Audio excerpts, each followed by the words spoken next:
Hi folks, it's John here, Tameside Handyman. I haven't done one of these videos in quite some time, mainly due to the fact that I've been really busy. But in the past few weeks I've had a massive upsurge in plumbing jobs, in particular radiators, issues with radiators, and also stop taps or stopcocks. Now, the reason I'm doing this video is just to basically say the reason I've had the upsurge is because of the cold weather, and a lot of people are now putting on their central heating. They're finding that certain things are, shall we say, not working as they should be or were last year, and that's generally down to only a few things when it comes to the radiators. That's either the valves or the radiators themselves, or possibly both. There are other reasons, obviously. So, as you may or may not know, I offer a service where I do a supply and fit of new radiator valves. So there's on one side you should have a thermostatically controlled radiator valve, which will look something similar to that, not necessarily exactly the same, but something similar to that, obviously with a dial on and some numbers on.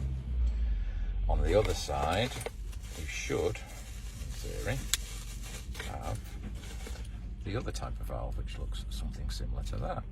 Again, similar but not exactly the same. Now, one or both of these can, and they do, fail for lots of reasons, just simply age or lack of use, so on and so forth. And that can cause issues with your radiator heating up either properly or even at all. And I've literally just left a customer with that exact same problem.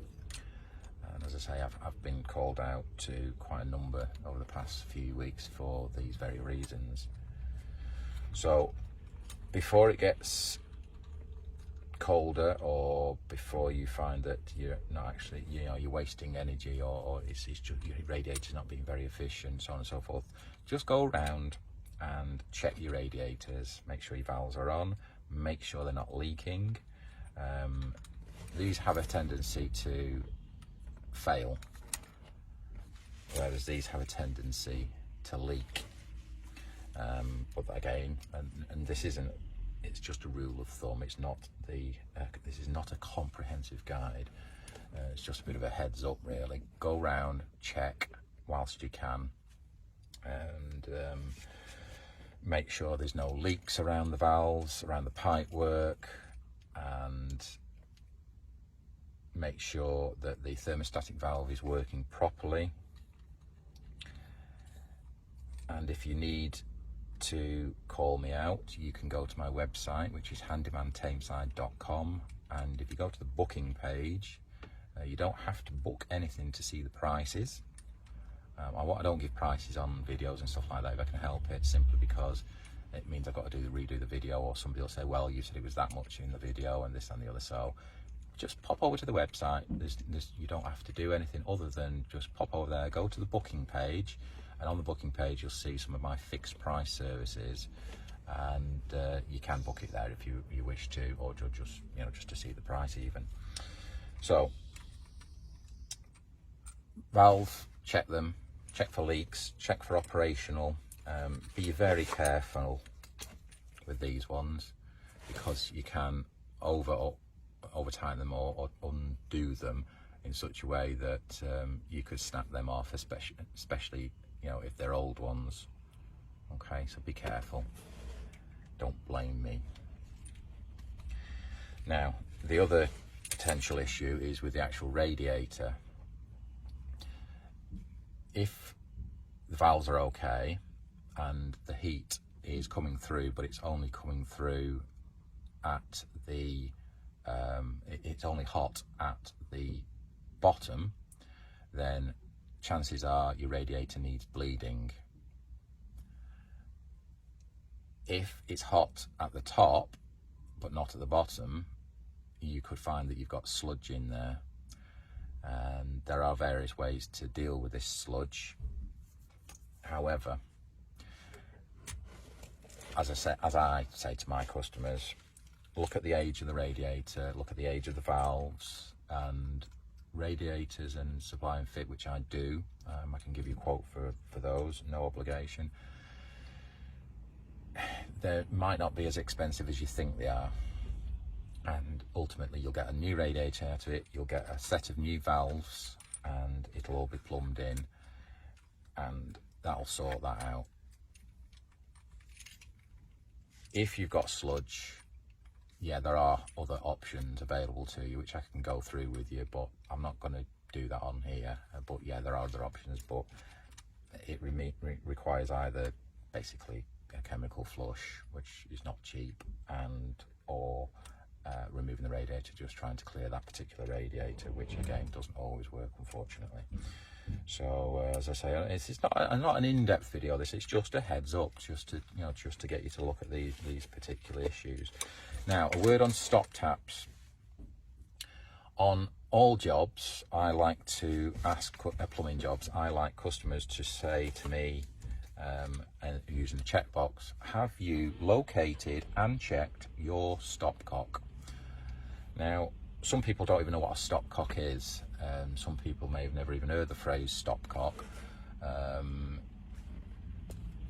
They can be called other things, but generally speaking, it's a stopcock or a stop valve. Basically, it's the isolation valve that turns off all the water to your taps, your shower, everything in the house at one central point. And in a new build, they're usually plastic. In the older buildings, they're usually made of metal, a brass stopcock. So check it, and again, even if you're not having any work done, check it. I've been out to a couple, one only the other week, where he didn't even know how long it had been doing it, but it had been leaking quite a lot, and it's wrecked his kitchen floor. So that had to be changed. So sometimes these things can be very, very difficult to do, simply because of the access and depending on the pipe work that you've got. So again, I have a fixed price for that as well, and sometimes I don't even do them. But do check them, because they do have a habit, because they're not used that much, so they have a habit of not working when you need them most. They have a habit of seizing up. They have a good habit of leaking without even being touched at all. So please find your stopcock. That's the first thing. Secondly, check your stopcock. Turn it off. It shouldn't require too much effort. Once it's off, it's off.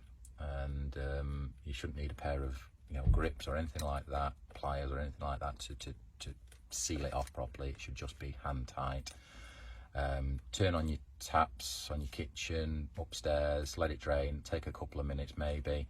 It shall slow down and then stop altogether. If it doesn't stop altogether, it's not working right, or it might just need a little bit more on the stop valve itself, the stopcock itself. If it's not working, you could have a problem. Again, went to one the other week, and they'd had a burst pipe, and one, they didn't know where the stopcock was, and two, when I went to it, it wasn't working.